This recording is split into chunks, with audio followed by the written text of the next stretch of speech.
Ha! Hi everyone. Kill you. Here, the internet's busiest music nerd.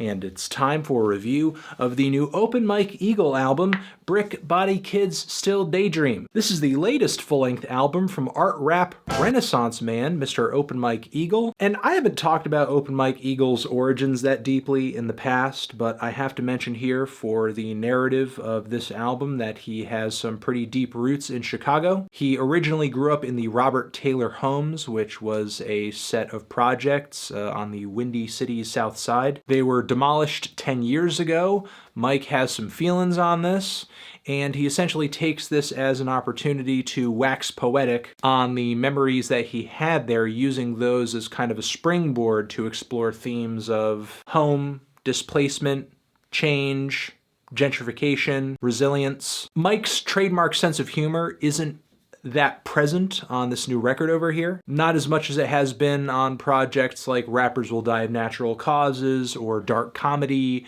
or Hella Personal Film Festival. But that kind of gets swapped out effectively for Mike Eagle at his most personal on any album he's ever recorded ever. Not to mention though that his wit, his vast vocabulary, his quirky references, his wordplay, those are all still present here. One more thing to note though is that this album is pretty low key. And we're talking low key for Open Mike Eagle. Like, he's not exactly one of these SoundCloud rapper dudes screaming ad-libs at the top of his lungs. Even the bangers on here feel somewhat measured and heady, because each song has a pretty strong topic or idea or narrative component to it. Even on TLDR, which features a very over-the-top vocal delivery from Open Mike Eagle in a very relentless, aggressive flow, but the lyrics and kind of the tone of the track read like a really long-winded, angry internet post just thrown up there in all caps. Or the song No Selling, where Open Mike is also just a little bit more aggressive than he is on many of the other tracks here, as he raps about for bar after bar after bar, not letting the pain that is being thrown at him by his enemies and by life show on his face. Yet there is a big contrast here, because on the very next track, Happy Wasteland Day, Open Mike Eagle just throws up all these lyrics essentially about the insanity of the modern day becoming normalized through our politics, through our culture. I mean, the hook on this thing is essentially Open Mike Eagle begging for a day where he can go without sirens or fear or violence, etc. So there are numerous tracks on this thing where Open Mike Eagle is hitting listeners with the harsh realities of modern times. But then there are moments on here where Open Mike almost shelters listeners and warms them by bringing them back to his past, to those housing projects where maybe for him things felt simpler, easier, like they made more sense. Like on the track 95 Radios, which is easily one of the most endearing rap songs I've heard this decade. I love the very chilly and cute chord progression and keyboards. Mike's very earnest singing voice. Try to find a radio. Like, if this song just had louder and bolder percussion and was being performed by,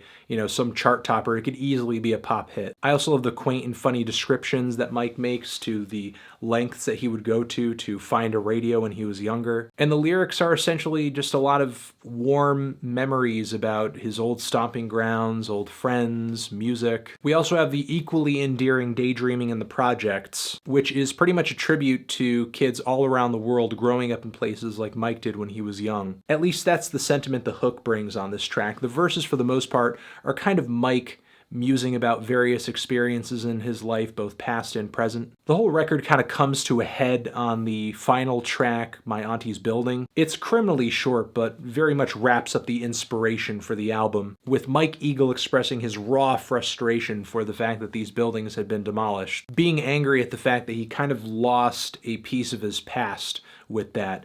Not only that, but how many families' lives it changed. There's a very eerie and beautiful refrain that kind of plays the track out, but I wish the song was just another verse or two longer, just to really kind of bring home the sentiment of the record. Now, the production on this thing, it's kind of ragtag, but in a good way. There's a subtly lo-fi kind of quality to it. It's got a cool, tattered aesthetic to it, though occasionally it does work against the album on a few songs that do feel a little muddy or toothless, like on the song Hymnal. I do like the sentiment and the guest verse on that track quite a bit, but a lot of the time it seems like Open Mike's vocals are kind of competing with the sweeping, glitchy, kind of experimental synth passages on that cut. And as much as I like some of the lyrics on Wedding Ghosts, that song as well does feel just a little middle of the road as far as just the impact of the sound. Not only that, but the track overall sort of lacks a defined sense of direction. And there are a few songs on here, like the outro, that I do wish were just a tad longer, or just kind of worked a little bit more to fully illustrate their point,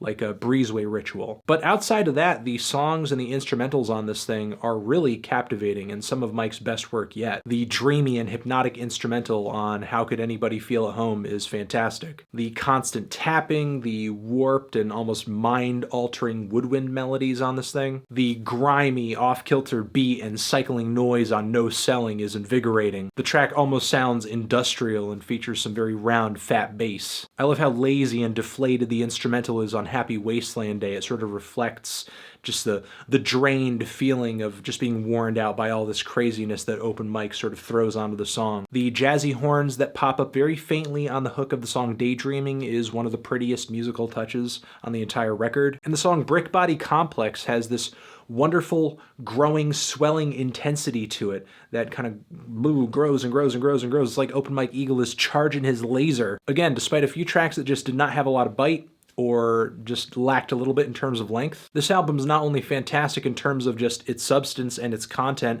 the quality of each individual track, but what it's trying to say overall as a concept and a theme. Mike's amateurish singing voice is still very much an acquired taste, but a taste that I'm very much comfortable with up until this point. I think there's an earnestness to his delivery that's very nice. And whatever the man's vocal faults are, you can't deny his sense of melody. And I also like how on this album he sort of weaves into singing and rapping in such a way where it's almost like he's blurring the lines a little bit. Not that that isn't already being done at an insane pace in the mainstream right now, but it's just cool to see Open Mike Eagle progressing in that direction as an artist. I think this album might be a little tough for a newcomer just because, again, of how low-key it is at moments. But honestly, I think this is one of Mike's most cohesive and emotionally potent albums yet. And I'm feeling a very strong and beefy 8 on this thing.